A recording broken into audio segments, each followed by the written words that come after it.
এবারের বিশ্বকাপে নতুন তারকা হিসেবে যারা আলো ছড়িয়েছেন তাদের মধ্যে অন্যতম কেপ ভার্দের অভিজ্ঞ গোলরক্ষক ভোজিনহা। তার দুর্দান্ত নৈপুণ্যে প্রথমবারের মতো বিশ্বকাপে অংশ নিয়েই নকআউট পর্বে জায়গা করে নেয় আফ্রিকার দলটি। শেষ ৩২-এর রোমাঞ্চকর লড়াইয়ে আর্জেন্টিনার বিপক্ষে দারুণ প্রতিরোধ গড়ে তোলে কেপ ভার্দে। যদিও শেষ পর্যন্ত ৩-২ ব্যবধানে হেরে বিদায় নিতে হয় দলটিকে, তবে পুরো ম্যাচ জুড়ে অসাধারণ গোলকিপিং করে ফুটবল প্রেমীদের নজর কাড়েন ৪০ বছর বয়সী ভোজিনহা।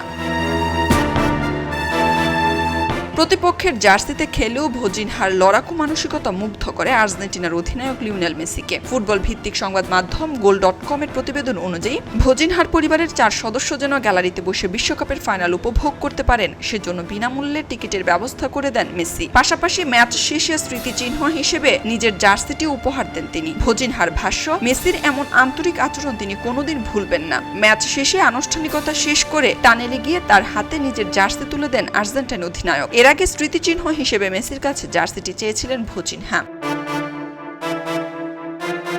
প্রথম বিশ্বকাপ খেলতে আসা কেপ ভার্দের দারুণ ফুটবল খেলে বিশ্ববাসীর নজর কাড়ে। পুরো টুর্নামেন্ট জুড়ে ভোজিনহার অসাধারণ পারফরমেন্স ছিল কেপ ভার্দের সাফল্যের অন্যতম ভিত্তি। ৪ ম্যাচে তিনি মোট 18টি সেভ করেন। ক্রীড়া পরিসংখ্যান ভিত্তিক প্রতিষ্ঠান অপটার তথ্য অনুযায়ী বিশ্বকাপের এক আসরে ৪০ বছর বা তার বেশি বয়সী গোলরক্ষকদের মধ্যে সর্বাধিক সেভের তালিকায় ভোজিনহা এখন তৃতীয়। তার সামনে রয়েছে শুধু ইংল্যান্ডের পিটার শিলটন, যিনি ১৯৯০ বিশ্বকাপে ২৮টি সেভ করেছিলেন, এবং ইতালির কিংবদন্তি দিনো জভ, যিনি ১৯৮২ বিশ্বকাপে করেছিলেন ২৭টি সেভ।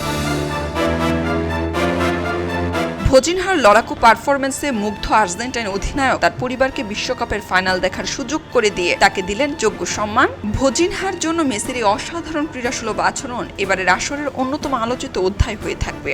খবরের কাগজ, নিখাত, নির্ভীক, নিরপেক্ষ।